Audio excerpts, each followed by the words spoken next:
Kedua, seorang nabi adalah seorang yang memakai wibawa Tuhan, otorita, bukan memakai kuasa politik. Seorang nabi tidak perlu bersandarkan kepada raja, tidak perlu bersandar kepada pemerintah, tidak perlu bersandar dengan militer, baru dia berkata-kata. Nabi berbicara dengan otorita Tuhan. Dan ini menjadi selalu satu tanda yang penting sekali.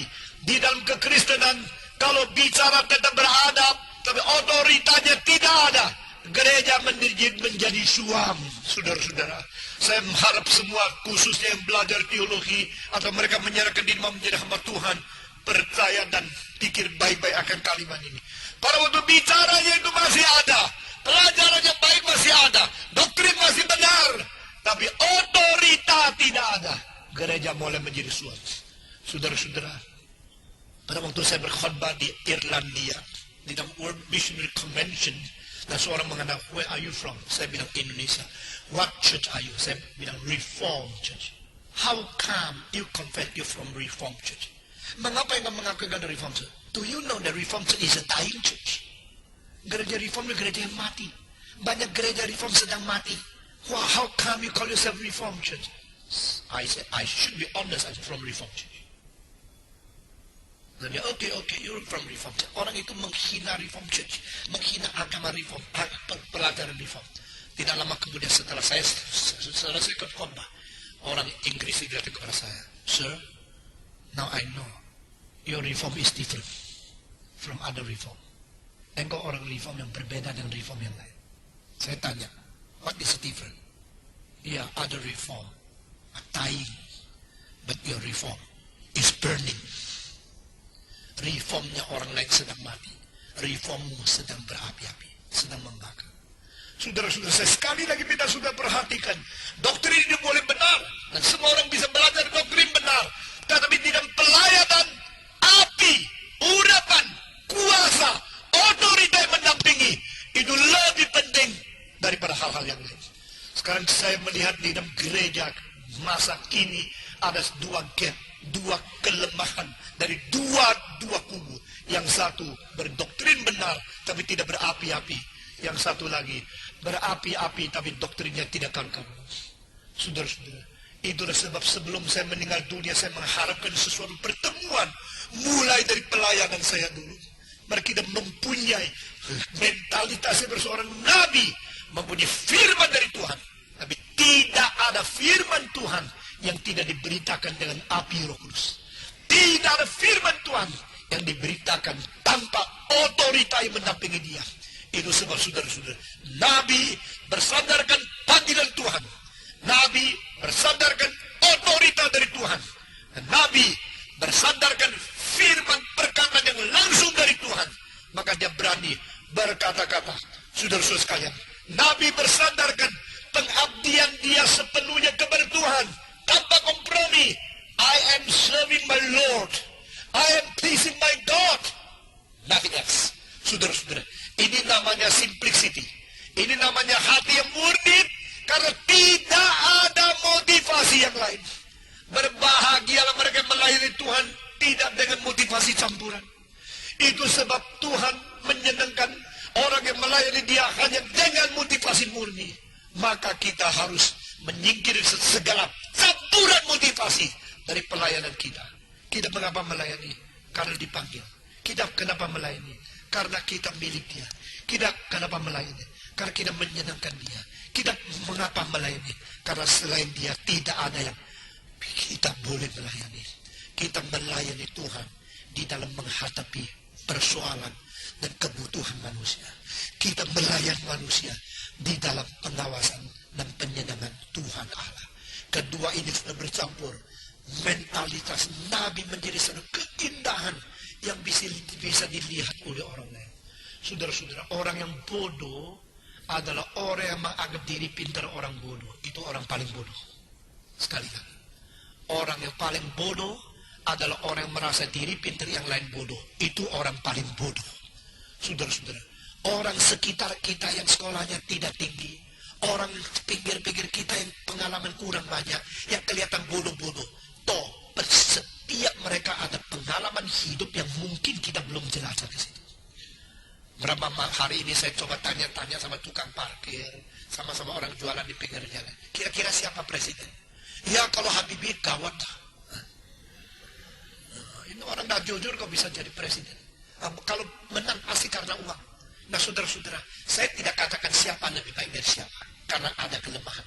Ada yang kurang jujur, ada yang kurang kuat, ada yang kurang sehat, ada yang kurang pengalaman, macam-macam. Semua ada kekurangannya. Tapi saudara jangan lupa, orang-orang kecil sekarang sedang ngerti politik. Orang-orang kecil mengharapkan perubahan nasib. Orang kaya hanya mengharapkan mempertahankan kekayaan. Dan tidak peduli orang miskin mau mati atau lapar. Tapi orang-orang yang di pinggir kelaparan mau mati, mereka harap ada perubahan. Sama-sama hidup di dunia, saya harap ada perubahan. Alangkah baiknya kalau ada presiden yang jujur, yang setia, yang sungguh-sungguh, yang hatinya murni. Saudara-saudara, semua orang itu ada pinternya sendiri. Tidak boleh kita menghina orang paling rendah di lapisan paling bawah masyarakat. Karena semua orang ada pinternya. Orang paling bodoh adalah orang yang rasa diri yang pintar. Semua bodoh, dia sendiri paling bodoh. Dan orang semacam demikian selalu akhirnya dibodohi oleh kebodohan yang tidak kelihatan di dalam kepintaran yang dirasa oleh sendiri. Sejarah selalu menyatakan dalil ini tidak pernah berubah. Saudara-saudara, ini adalah sesuatu prinsip dalam sejarah. Dan Tuhan membiarkan segala sesuatu terjadi sampai akhir baru menonjolkan apa benar, apa tidak benar. Pada waktu yang ditetapkan, saudara-saudara, ini adalah sesuatu prinsip dalam sejarah. Dan Tuhan membiarkan segala sesuatu terjadi sampai akhir baru menonjolkan apa benar, apa tidak benar. Pada waktu yang ditetapkan oleh Tuhan. Saudara-saudara, nabi-nabi mereka cuma tahu satu hal, menyenangkan Tuhan. Kalau saya berbicara ini, raja marah bagaimana? Biarkan, dia hanya raja. Dan bedanya orang biasa sama nabi. Nabi kalau mengatakan raja, hanya raja. Kalau orang biasa, dia raja loh. Raja loh. Oh, dia hanya raja kok. Hanya raja kok. Sama dia raja loh. Itu lain. Sudah lain sekali. Dia itu cuma raja tok. Raja kok tok. Apalagi Tuhan. Dia itu cuma raja tok. Dia cuma perdana menteri tok. Dia cuma jenderal tok. Nah, seorang chiropraktik lulusan Kanada berkata kepada saya tanya dia mau jadi Kristen, saya bilang, ya saya belum Kristen. Tapi kitab sucimu itu hebat. Kitab sucimu mengatakan hal yang benar-benar. Saya bilang, yang mana? Padahal dia tidak katakan Yohanes 3:16 atau Yohanes 10:10 yang dia katakan. Di dalam kitab sucimu itu mengatakan di dalam manusia cuma ada sehembus nafas itu toh. Ini persis sama chiropraktik. Nah, saudara-saudara, dia lihat kitab suci dari chiropraktik. Maksudnya seluruh itu ada yang paling penting dari otak ya turun. Ini ada satu spinal cord. Spinal cord itu memberikan sesuatu isyarat untuk mengatur semua syarat di seluruh badan dan tubuh kita secara yang kecil, yang jauh lebih kecil daripada rumput yang paling kecil, rambut yang paling kecil. Itu kalau semua dijajarkan bisa keliling dunia 2 kali satu orang. Saudara, jadi saudara mesti tahu kabel di dalam badan ini udah banyak, ya. Tapi darurat terus. Jadi tubuh kita itu mempunyai syarat-syarat.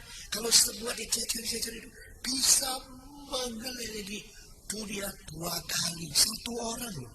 Bukan semua generasi disambung, enggak. Satu orang tomat ya. Tapi semua itu mendapatkan apa? Mendapatkan isyarat daripada stimulasi dalam spinal. Spinal mendapatkan isyarat daripada kepala. Nah, kita mengatakan Kristus itu kepala kelima. Kelima itu tubuh Kristus. Dan semua itu melalui roh. Satu roh yang mengerjakan sesuatu. Persis. Sudah. Dan yang berada di dalam spinal itu ada darah yang membawa oksigen. Oksigen itu diterima daripada pernapasan kita. Dan pernapasan kita dimasuk ke dalam spinal itu. Lalu memberikan isyarat kepada seluruh badan. Dengan demikian dia mengatakan, ya jangan takut kepada raja. Karena yang ada pada dia hanya sehembus napas saja. Itu betul-betul cocok dengan chiropraktik. Dan dia mengatakan, manusia mungkin bisa cantok jantung, besok-besok mungkin berhasil cantok lever, sekarang belum ya.